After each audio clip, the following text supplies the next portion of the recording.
sentence. You want to say, oh, that's garden health, so that everyone else knows when I'm talking garden health. Regenerative, it's an adjective of the noun regeneration, which also comes, has a root to generate. When the people in Florida just recently ran out of electricity, what did they click on? The generators. That gives you an idea about this word.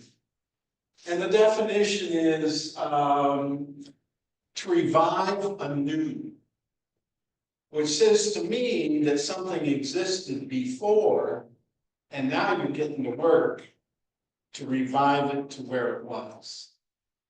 Bring into existence again. That's telling me that it existed prior to the day you decided to get out there and get the weeds out, and stakes that had fallen over, and the rocks, and to restore a favorable physical condition, which says to me, you're going to have to be working. And favorable. Any questions about the word regenerative so that you know what they're talking about here? Understand what it is? Two things recently I heard on that horrible radio station, that's NPR. The United States Department of Agriculture is paying farmers to try regenerative farming. Thank you. And if you go to natural groceries, when you start putting your stuff on the moving, whatever it is, it has a place for you to donate $1 or $10 to regenerative gardening. I do believe this thing is exploding. Will it be sustainable? We'll have to wait and see. It would be wonderful for this to happen, especially what we need in this country, because what has happened to the soil?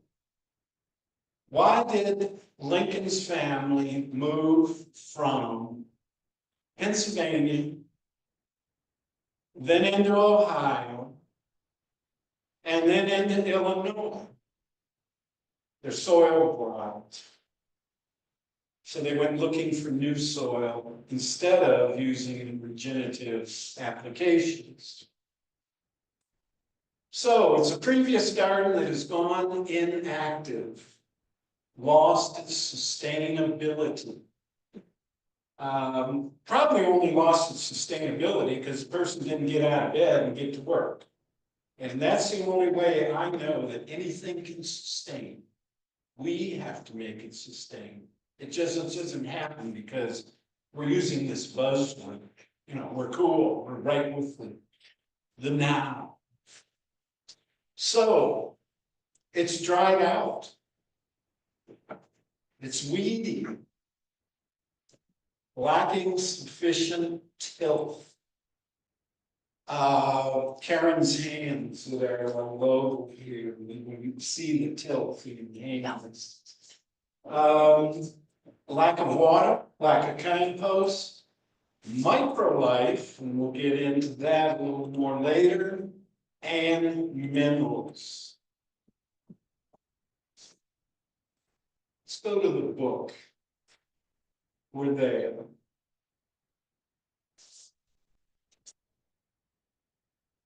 Steve started writing this book in 2011. It's not a very old book, is it? And finished it in 2012. It was published in 2013, and I found it in 2014. And now I'm going to tell you about it so you can say, oh, I found this book. Here's Steve's abridged bio. And I really don't like to read, I love to, but to have, you guys know how.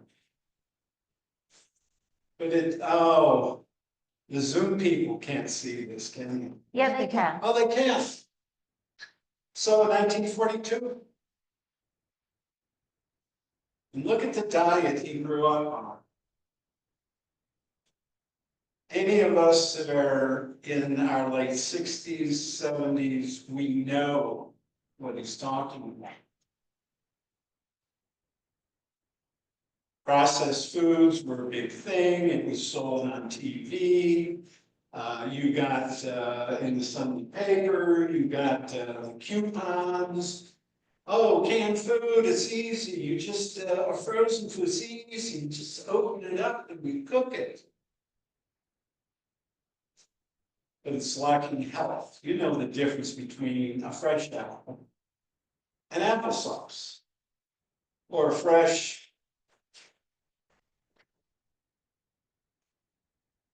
don't know. So, he's a bit of a rebel, you can see. He didn't like forced paying attention, so I wonder how he did well in the public school system. He found formal education irritating. He probably had to go to the principal's office a few times. But he did get a BS. But in history. And here's a book we're going to talk about. That's agriculture. He had no formal agricultural training, but he ends up writing a book after 40 years of gardening. He had no business education.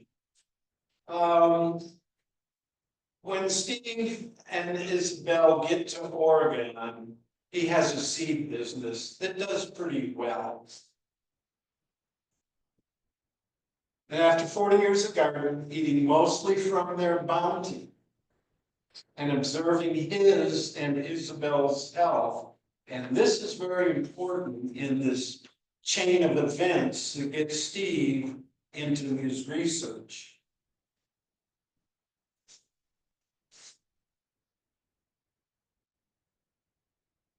So, Steve starts a garden.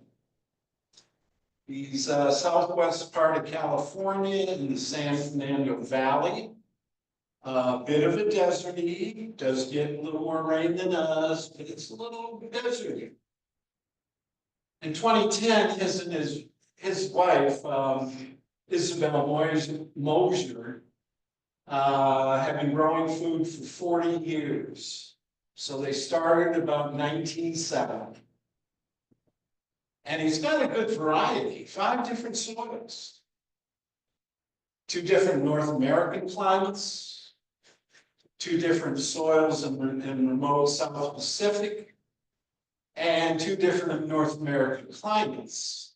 And I've been in 3 different, and they're all interesting, and they're all different. 1978, Steve and Isabel, they've had it with yellow. They're out of it. So, and she practices nutritional medicine. So Steve has his partner here that he can talk to about his health, her health. She understands about that. And they came up with this, and what is the title of this? Healthy soil, healthy you. Healthy soil, healthy you. Steve, throughout his life, is always observing his health, which is a good idea. You know, as I'm 76 and I don't get on a ladder. It's just as time passes, you gotta be smarter than when you were 14 and climbed trees and jumped off roofs into swimming pools and rode bikes and skateboarded down steep hills. And the same thing with his diet. He was looking at his physical health with his friend Isabel. First wake-up call that Steve gets, his teeth start loosening, his jawbone. What is happening to his jawbone if the teeth are loose? Any idea? losing calcium. The jawbone is deteriorating. And I bet you all of us have had one pulled that went that way.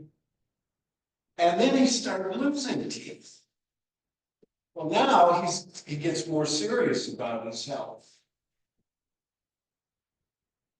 He realized that his average physical condition went up and down according to the soil he was eating. That's why healthy soil, Steve says, will make healthy you. And it was according to the soil he was eating from. I mean, we're eating soil, right? It's been transformed into vegetables and fruits and nuts. In Oregon, he was using organic principles, but he did not become healthy, and his teeth worse. Oh, I thought all this organic food was going to make us just like, wow. Why was this happening to Steve, and why was it happening to Isabel? It has to do with the fact that soil leaches its mineral. The mineral, the atom of the mineral is very heavy. So where is it going to go as it lays inside the soil? It's going to go south. And that's why we try to get our roots to get as far as possible so that they're next to the minerals that the plant needs, the microlife needs, and we need.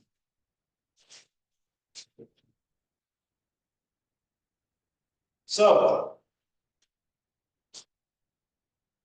Steve gets a call. He's off in South Pacific. We need you back at the seed company. And him and Isabel's daughter get back to Oregon, and he starts his research. Let's look at what happened by the 1920s. What did we know in the US? We had increased our knowledge in the fields of medicine, chemistry, animal, human, and soil nutrition, human health. Vitamins were discovered and how they help the body take these nutrients we've eaten and provide us with the health. Farming in large plots became very, by the 1920s, were happening. And the industrial food process. So that's the beginning of this history that I wanted to share with you. And I think we have 6 books that Steve started to read and study and study and study. William Albrecht, university researcher. The university he taught at did not publish his work. One main reason the university he was at was being supported by big ag, machinery, food processors. Why would they want to invest in Albrecht's work if it was contrary to what is happening in our diet? William said he believed that soil fertility and human health and that plant disease and insect problems were rarely seen if due attention was paid to soil fertility, garden health, regenerative gardening, your health coming from the soil.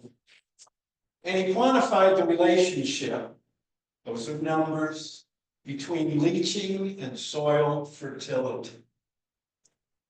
He wrote the book Soil Fertility and Animal Health.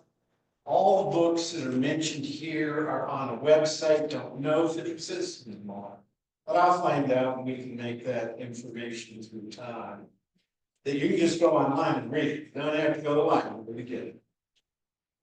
So comes along Michael Estero.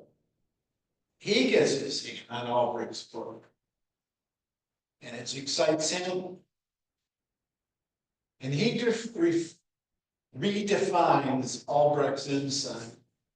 And he designs a mathematical system that adjusts the proportional relationship that should actually exist among plant nutrients.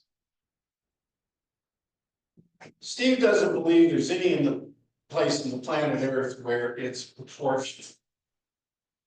So what we can do is remineralize the soil we have and provide the plants what they need, what the microlife needs, what we need.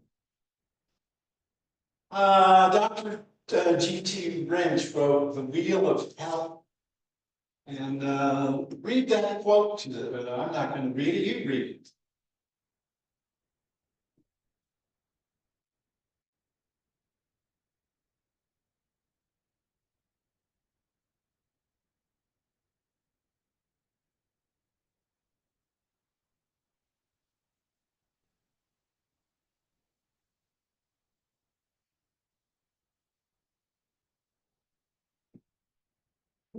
As we know how to make it, we have this knowledge. Albrecht had the knowledge, Stera took the knowledge, Wrench took the knowledge. And one thing that Steve says is you should have 2 books at your bedside. One is The Wheel of Health, and the other is Bible, but he recommends you read The Wheel of Health more than the Bible.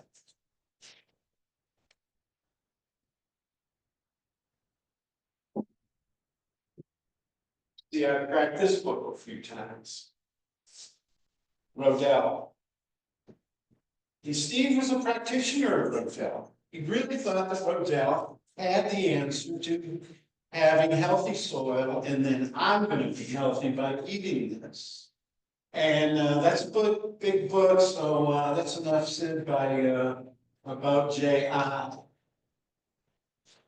Dr. Robert McCarrison wrote Studies in Deficiency Disease. And that's a term that we're going to use for a while as it relates to, we know that the indigenous people of the United States who were introduced into our system, and they left eating what their people had been eating for hundreds of years. Degenerative diseases came, obesity, tooth decay, diabetes. Anybody got another one?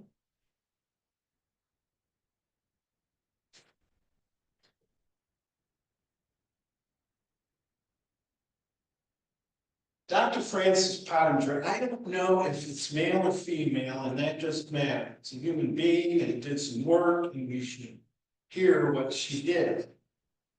And they wouldn't publish her work either. She was the one that led to the philosophy of holistic health. Did that get your attention? Holistic health? She studied the health of properly fed cats and improperly fed cats.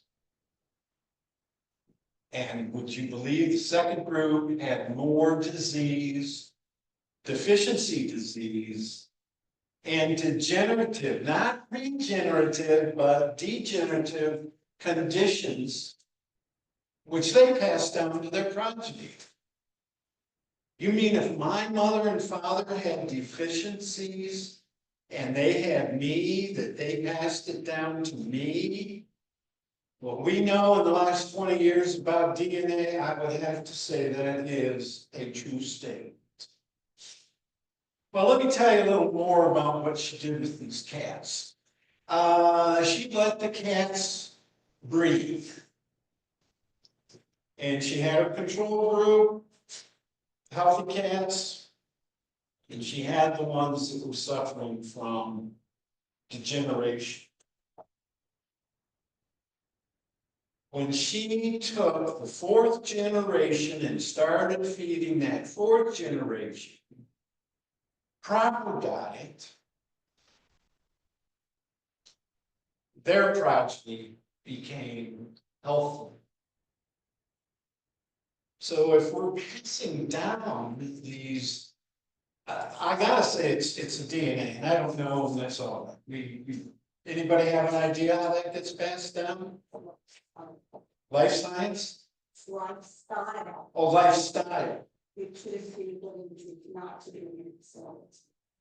Yeah, perhaps how much spiritual thinking you do, socializing you do. All that is part of it.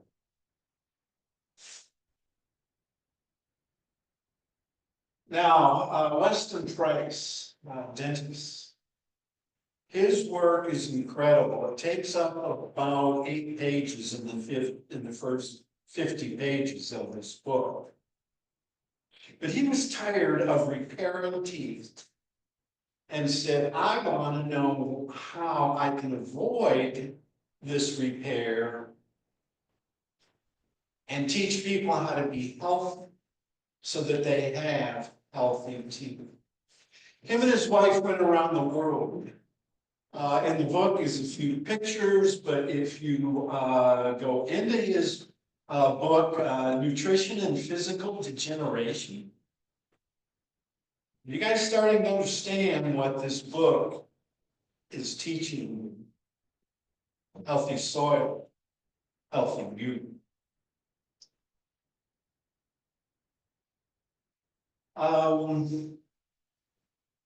You would take photographs, the bone structure. When Steve was losing his jawbone, it changes the shape of his face, his look. He would go out to the countryside, healthy children. Oh, but our two boys, our older boys, they moved to the city. Well, can I find them? And he would go into the city and take their picture. And you see their bone structure degenerating. He also wonders about, in today's world, where, and I am not a sexist, but you can see it all over the campus. These women who so thin. There's something about birthing that requires a woman to put on some weight so her pelvis stretches before the second that she really needs it stretched out. So are we really eating what we should be if we want to be able to create more life?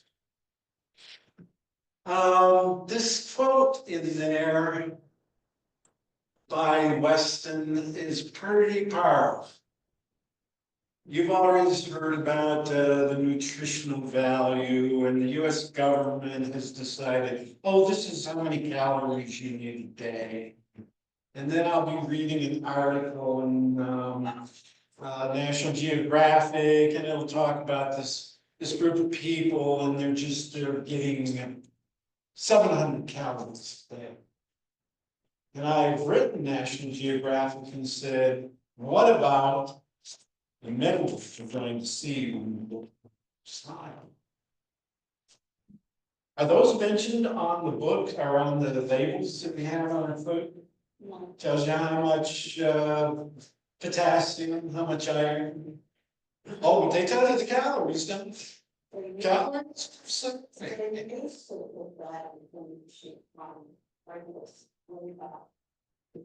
one of the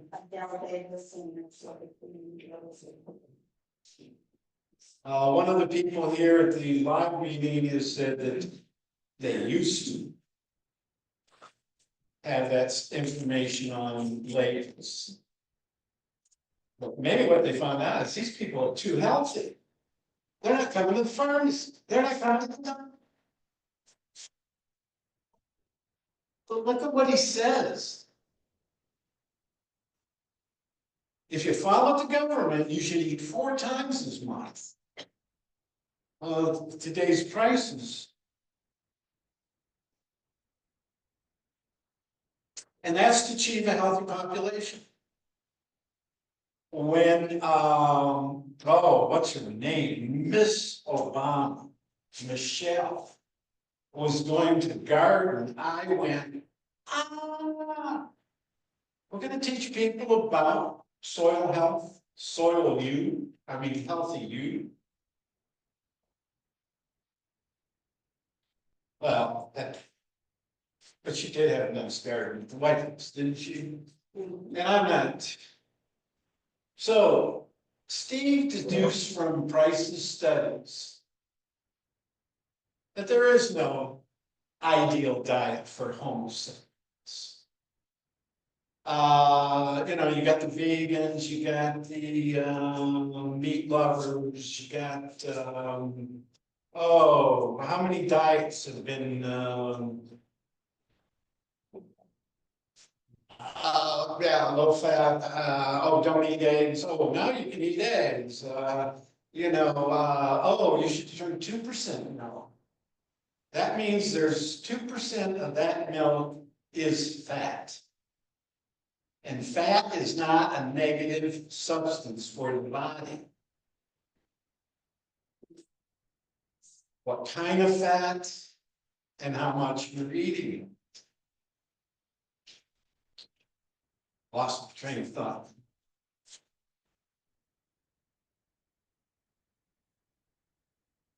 It probably has to do more with the soil foods come from. Healthy soil, healthy you, and which foods you choose. I think most of the people in this room and who are watching on Zoom eat a variety. I don't think you eat just apples and pecans and yogurt every day. You change your vegetables. I've even thought that this concept of you can have blueberries 365 days a year in Tucson isn't how we should eat. And it was asparagus taught me this. Or gave me this crazy idea. What were people eating who lived in colder weather? October, November, December, January, beans, red beans, flour, salted meats. And what's the first vegetable that comes up in the cooler climates? If you have it in your garden. Potato? No. It'll come through the snow. Asparagus. And I'm not being crude when I say this, but I think all of us have eaten asparagus and have smelled our urine. And something's happening. It detoxes you. So after you've been eating mainly roots that were in the root cellar, grains, dried meat all winter long, your body needed to be detoxed. Why do we have fruits in the summer? I think because we need more moisture during the summer and we need more sugar during the summer. So eating blueberries 365 days of the year, I don't think is a healthy diet, but I haven't done any research. That's enough on the books that Steve studied. There were more. Chapter 2 is a great historical lesson from a nutritional viewpoint. You check out that quote from the book.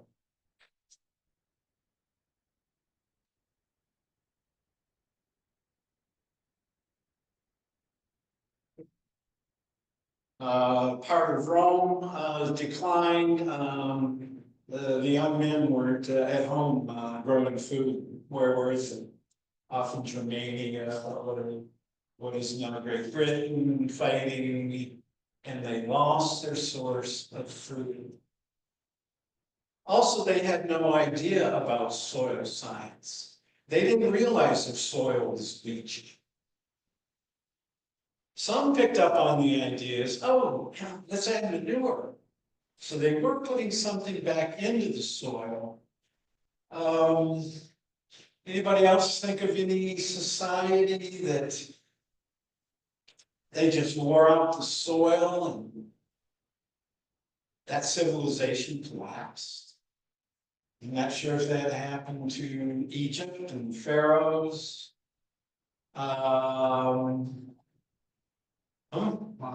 Mayans. I was getting into that area, yeah. What happened? What are they named? Anastasia, the people that lived in the caves. What we know a bit about what we saw before that collapse. They were gardeners. They had a healthy way of eating. And we don't know what happened. But they left, they're gone. Pages 31 through 36 are pretty interesting to study. It's a soil science glossary, which prepares you for the last 5, 6 of the book. Let's go into some thoughts that I pulled from the book that I thought were pretty powerful. I'll let you read them by yourself, and then I'm going to say, well, this is how I think this should be interpreted.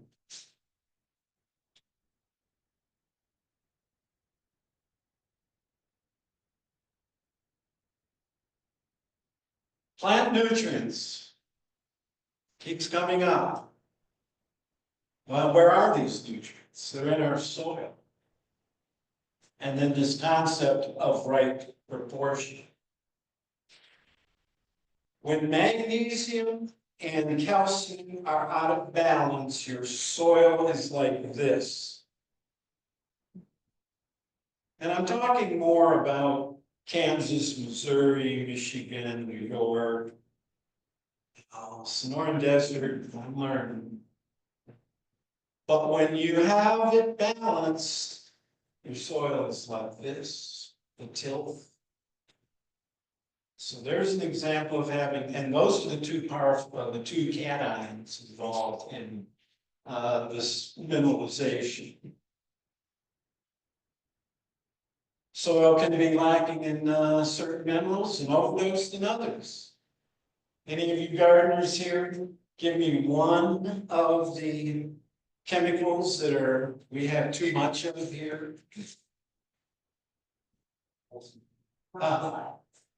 Calcium, that's one. And there's a lot of sulfur because of the volcano. I don't know if that's over, but I did get a soil sample last week. The health of our bodies depends on what? The health of our soil. That's why this presentation is Healthy Soil, Healthy You. I think this next one is very important. We're here in the Sonoran Desert. Should we be telling people that live in Southern Ohio how to grow food? No. It's two different extremes. Now, we can tell somebody that's living in Sonora in Mexico, share that information. So gardening is local. And all gardening advice should be local. Maybe keep down the rank discussion. There is a connection between the place we live, the climate and soil, the food we grow, and our health. Getting an idea what Steve is writing in this book? Anybody in the dark still? Let's finish it off. I think there's a bit more. No? Oh, yeah. It's the second one in there.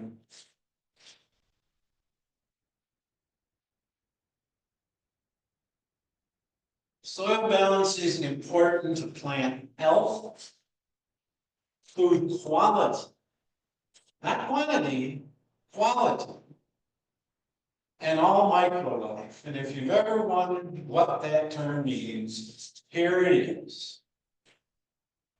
Worms, nematodes, algae, amoeba, fungi, bacteria. That's the microlife we need in the soil because they will take, I'm talking compost now. And that banana peel you put in there, how's it gonna break down? Fungus starts breaking it down. Bacteria start breaking it down. Until the worms, the nematodes, and then I don't mind the cockroaches being in my compost pile. What are they doing? They're taking the simple life that broke it down. They're eating it and breaking it down even more. So when I need magnesium, it's in a more pure form than having other atoms attached to it. This I was shocked. Because I've always thought plants are so stupid. The atmosphere in this room, the atmosphere at your garden, it's all gases, right? Which is what has the highest percent? Nitrogen. And their leaves are right in it, so fine. So this is what the micro life releases. While we're sleeping, they're out there working.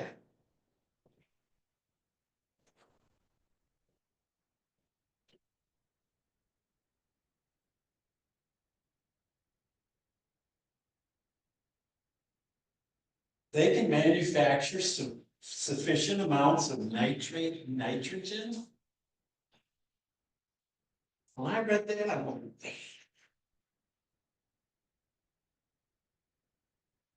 I've been adding urea a little. But if I had the microlife and it was healthy, it was going to create the nitrogen that is needed. So what does compost provide? I think we're all aware of this. The difference between if you walk out here onto the soil versus Karen's hand inside of that garden. Tilt. We know it adds in.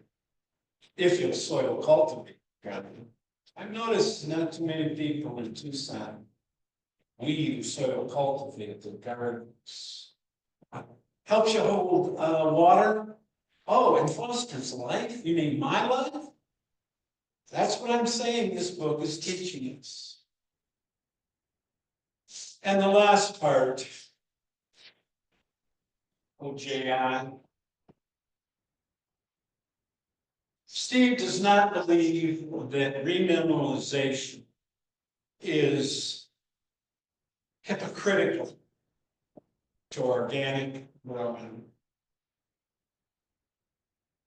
He believes it's just an extension and not a disagreement.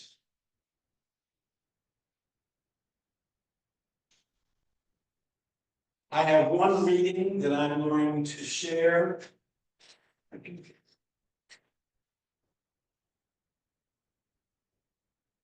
And then we're gonna go into Q&A. How's our time? I see it.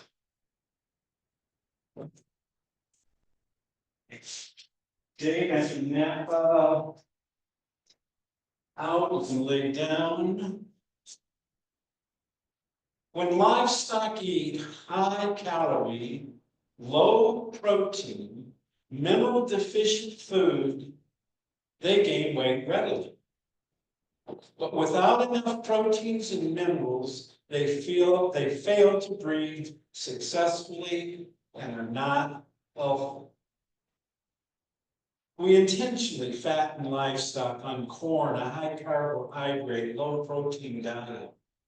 But when we want animals to produce well, to withstand disease, and to live a long life, we feed them differently.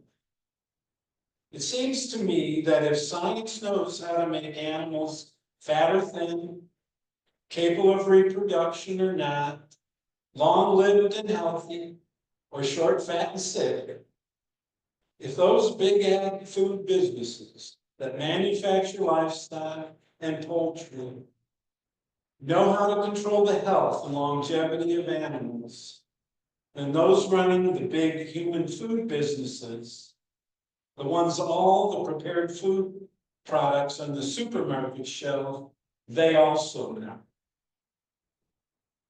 I believe it's true. And without processing anything, any of their secret business documents, I still know they know. Because if you follow the money, Steve, you'll find the same powerful families control both sorts of food business. And that's just the way it is. We don't have to eat that stuff. They are also big players in pharmaceuticals, medical education. Here you can read AMA and the ultra powerful University of Chicago Medical School.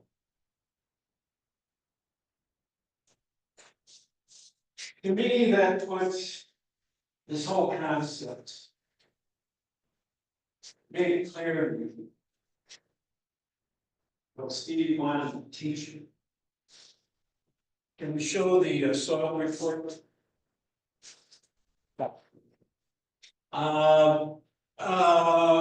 It's a little hard to read. 'Cause Yeah, it's it's small. hard to read, and this is not the soil report, this is the worksheet. Here's the soil report. That U of A is the University of Arkansas, where you can get it free. My soil test cost me $85. Yeah, you really can't see it well. It's got the pH. It has TCEC. Total cation exchange coefficient.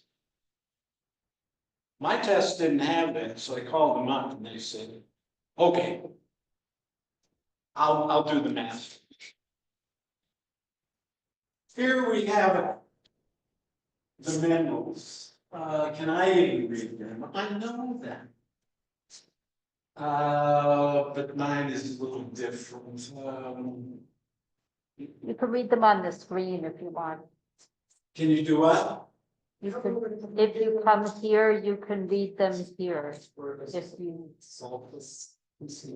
I didn't bring. right here.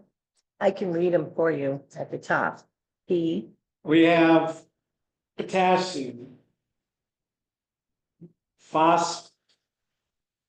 calcium, magnesium, zinc, iron, magnesium. Manganese. Right, magnesium, and that was Oh, manganese, right, copper, boron. And that's the list of names here. And here is how many pounds per acre you have. How many got an acre there? None of us have.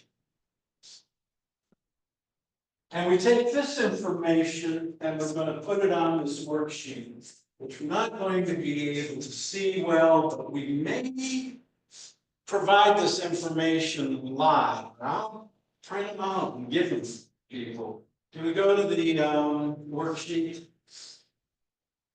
So here's the worksheet. This talks about potassium. And it takes the cation exchange, and that tells you how many pounds of potassium you should have in your garden. And you put that in, and then there's all these calculations in here. And what you find is your deficiency and the abundance. And then there's some yearly minimums. And that's what 5/6 of this book is about. How to do this from a soil test and put it in your garden. Regenerative.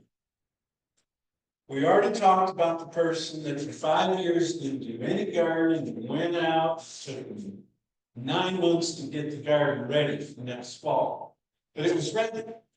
It did what they had to do. Maybe they didn't do a soil test. I'm sure they went to tanks, got some. Maybe add swarms. I believe there's yearly things that need to be done in the regenerative process of the garden. And there's month.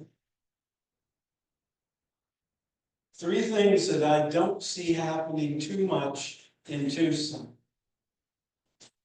Okay, you took a pot.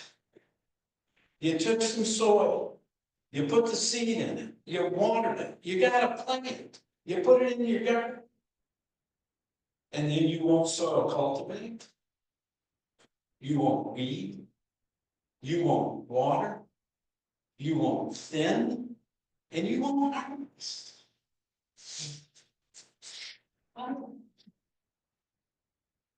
So regenerative is not just something we do after 5 years, or something throughout the year that you should be doing in your garden to keep it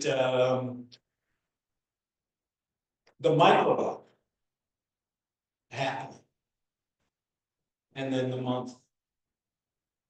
Okay, got any chats from Zoom?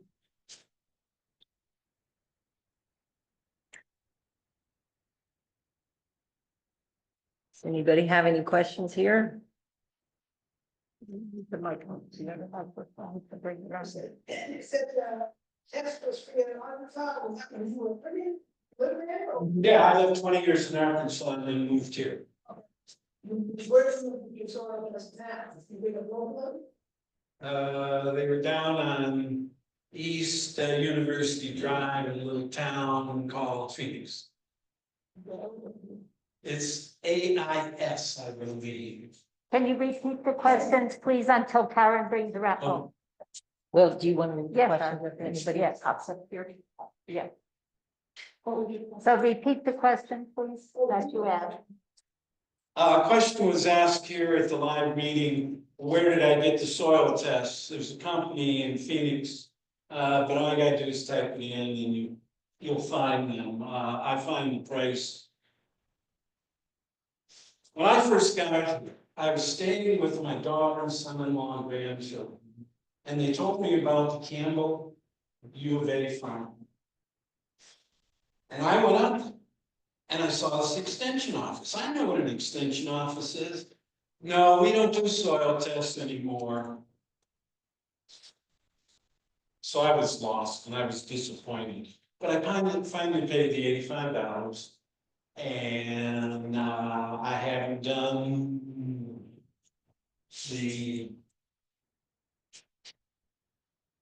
this is just the analysis. And it tells me pounds per acre. But it doesn't tell me the cation exchange coefficient. Without that, I can't do this process, but this man said he'd do it. I'm waiting for someone to, yes, sir.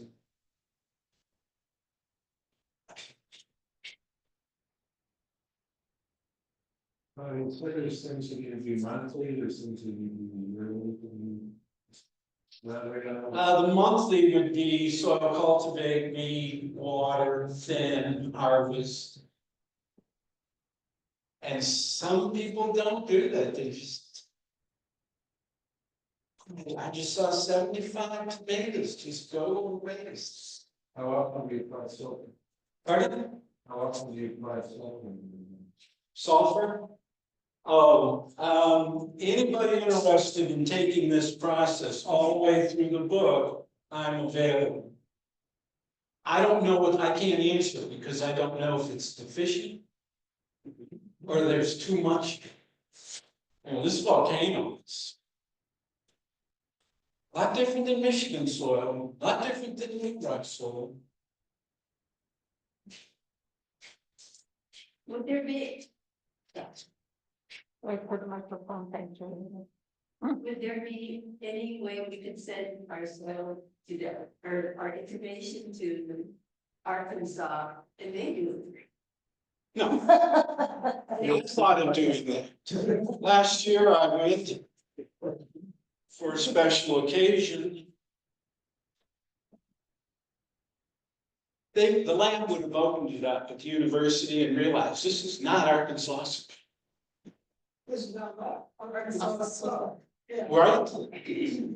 So what I did is, I have a plot at Rincon. I took some of that, I took some from I live on 15th between 4th and 5th, out of the tree lawn. You're supposed to go down 6 feet, 6 inches, but there's this leaching. I went 4 inches.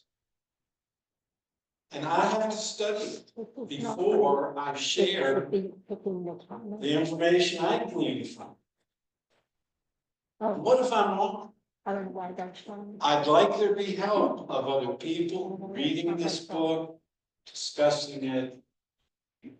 I'm looking for people who will volunteer their garden. We have a question from Zoom. What cover crops do you recommend for gardens here in Tucson to help restore soil health?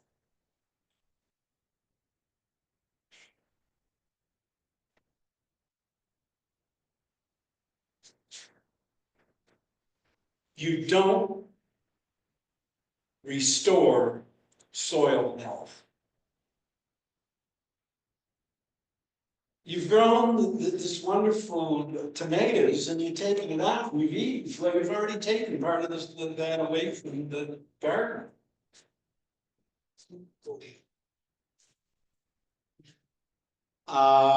There's cover crops. I don't know how buckwheat would do here, but then you have to turn that over. All the Buckwheat cover does well cropping here. that I know about is you're gonna plow it under. Another question. Give me one moment. Does keeping a balanced soil reduce soil disease and prolong your ability to grow crops out of season? Crops out of season. I'm still learning here. I know that from October 1st to May 1st, I can grow roots and salad greens big time. Last summer, I tried to grow. By August 1st, I said, this is stupid, waste of water. But I'm at Rincon with drip irrigation, and my corn is 8 feet tall. Okra, I got 9 okra plants, and I know I've picked over 600 out of those 9. But I'm constantly picking. I'm not letting the okra get this big. So growing in,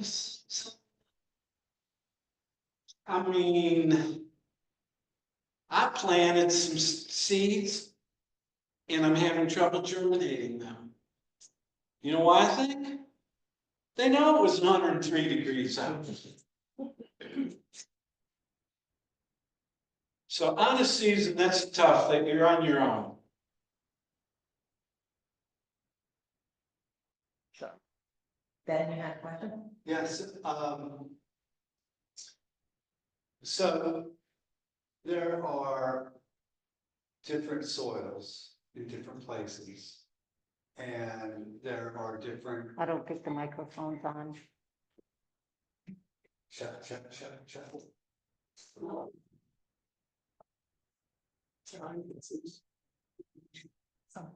Right there.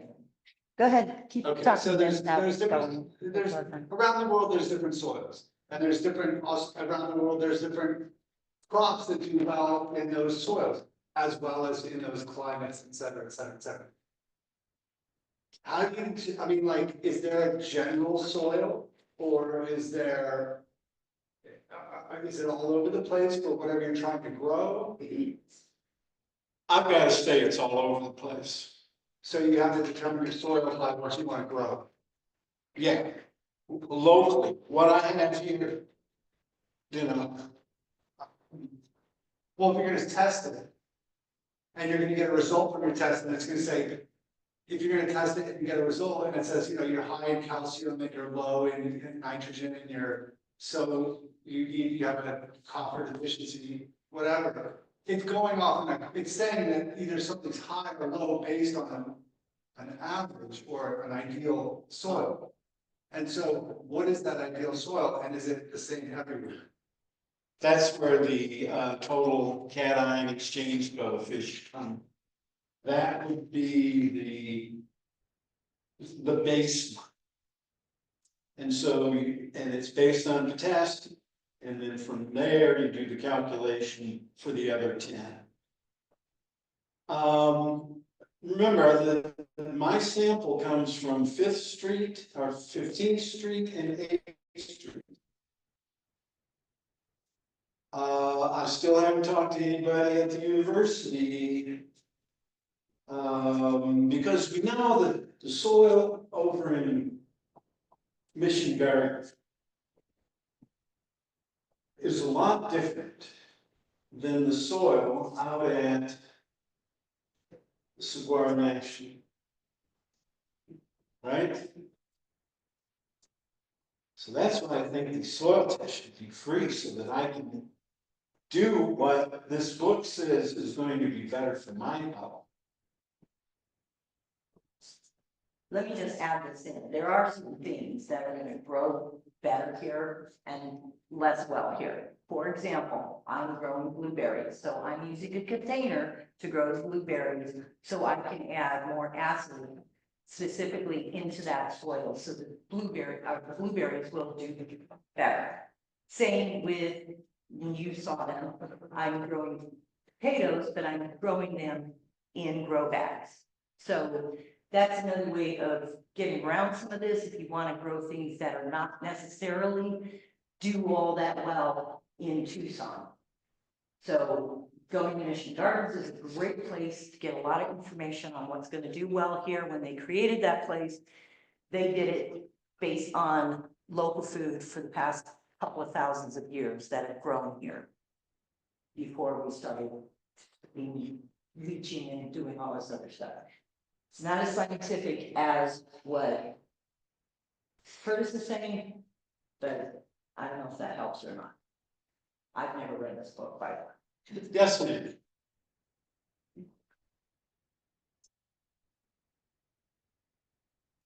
I think to add on to what he's asking is the baseline of what soil would be, you know, the mathematical proportions of these minerals.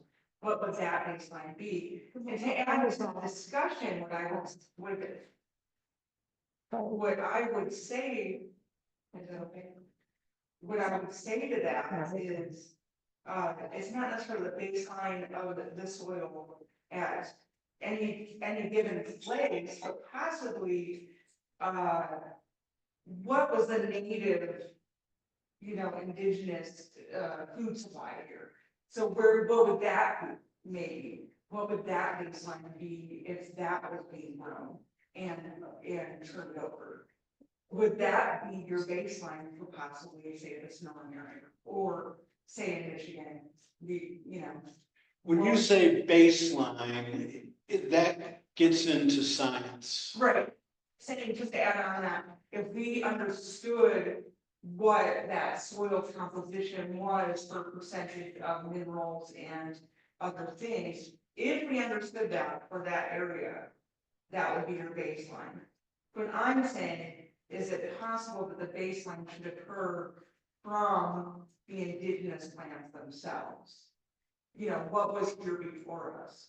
And that's maybe where we should be establishing from. That's just part of a discussion. Got it, no. I think it's more from the minerals than from plants themselves, because it's the minerals that allow the plants to grow. Doesn't the regeneration come from that though? Yeah, So, and I understand from my reading, it takes 100 years for nature to create 1 inch of topsoil. 100 years. And composting, I can cut that time pretty quick.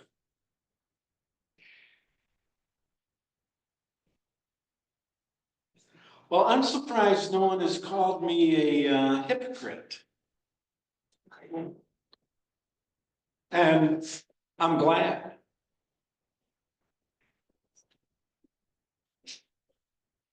Lived in East Lansing, Michigan. That book on the inside says, if it ever goes astray, please bring it back. And I never gave it back to Barbara and David. It took it on to a hippie commune and started growing food.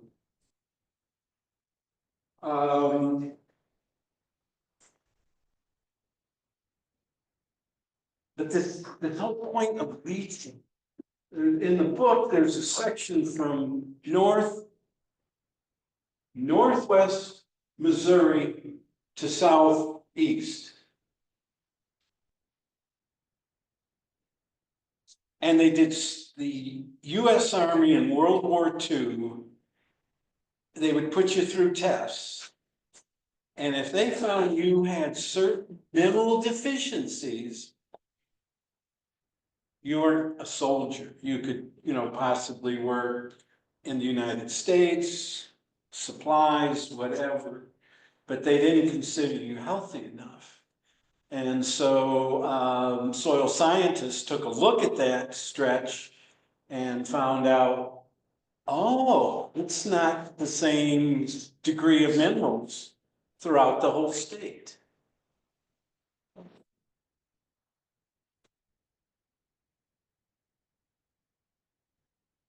Are we done, folks? Thanks.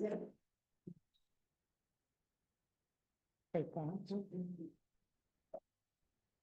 Thank you. Stop your part. Thank you, Curtis.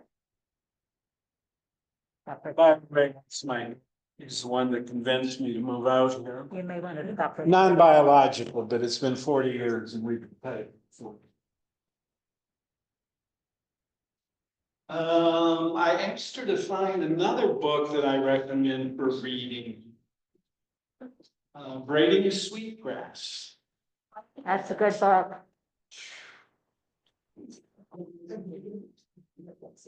Really good. Tells us more about the indigenous. Yeah. And I'm sure that they, the Indians here, they looked along, remember the water table was alive back 3,000 years ago. But they looked where the foliage was. Where was the foliage?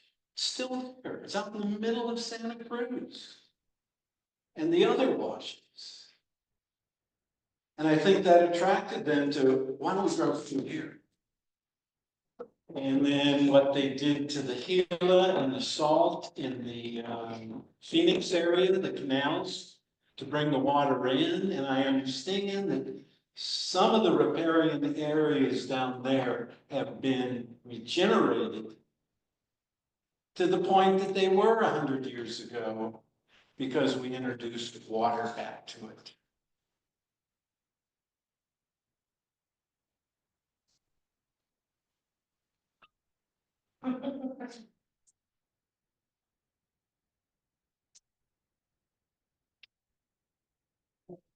So we're gonna do the raffle now, Karen, or do you want me to do it? Yes. Hi. Does everyone who wants to participate in the raffle have a raffle ticket?